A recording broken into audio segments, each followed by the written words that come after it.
ಕೇಂದ್ರ ಸರ್ಕಾರ ಬಿಡುಗಡೆ ಮಾಡಿರುವ ನೆರೆ ಪರಿಹಾರ ಮೊತ್ತವನ್ನು ರಾಜ್ಯ ಸರ್ಕಾರ ಕೂಡಲೇ ಫಲಾನುಭವಿಗಳಿಗೆ ತಲುಪಿಸಬೇಕು ಎಂದು ಬಿಜೆಪಿ ವಿಜಯಪುರ ಜಿಲ್ಲಾಧ್ಯಕ್ಷ ಗುರುಲಿಂಗಪ್ಪ ಅಂಗಡಿ ಹೇಳಿದ್ದಾರೆ.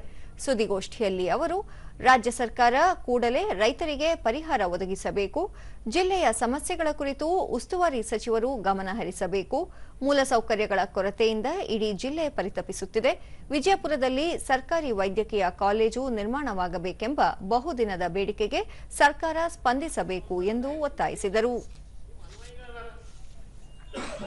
ಇವತ್ತು ನೀವು ಅದ ಕಡೆನೂ ಗಮನ ಕೊಡ್ತಾ ಇಲ್ಲ. ನೀವು ಸಕ್ಕರೆ ಕಾರ್ಖಾನೆಗಳ ಉತ್ತೇಜನ ನಾ ಕೇಳ್ತೀವಿ ಅಂದ್ರೆ ಅರ್ಥ ಸಕ್ಕರೆ ಕಾರ್ಖಾನೆಗಳಿಗಲ್ಲ, ಅದನ್ನ ಸಕ್ಕರೆ ಕಾರ್ಖಾನೆಗಳಿಗೆ ಏನು ಸಕ್ಕರೆ ಕಬ್ಬನ್ನು ಪೂರೈಸ್ತಾರೋ ಆ ರೈತರಿಗೆ ಅನುಕೂಲ ಆಗ್ತದೆ ಅಂತಕ್ಕಂಥ ಒಂದು ಕಳಕಳಿಯಿಂದ ನಾವು ಕೇಳಕತ್ತೀವಿ. ಅದಕ್ಕೂ ಇಲ್ಲಿ ಉತ್ತರ ಕೊಡ್ತಾ ಇಲ್ಲ ನೀವು. ಇವತ್ತ ಬಿಜಾಪುರ ಜಿಲ್ಲೆಗೆ ಸರ್ಕಾರಿ ವೈದ್ಯ ಕಾಲೇಜ್ ಆಗ್ಬೇಕಂತ ತಿಳಿಸಿಲ್ಲ. ಕಳೆದ ಒಂದೂವರೆ ತಿಂಗಳಿಂದ ಸ್ಟ್ರೈಕ್ ಕೂತಾರ, ಹೋರಾಟ ಅಂದ್ರೆ ನಿಮ್ ಕಣ್ಣಿಗೆ ಕಾಣುವುದಿಲ್ಲ. ಅಲ್ಲಿ ಕೂತಂತವ್ರೇನು ಅವ್ರ ಮಕ್ಕಳು MBBS ಕಲಿಬೇಕಾಗಿ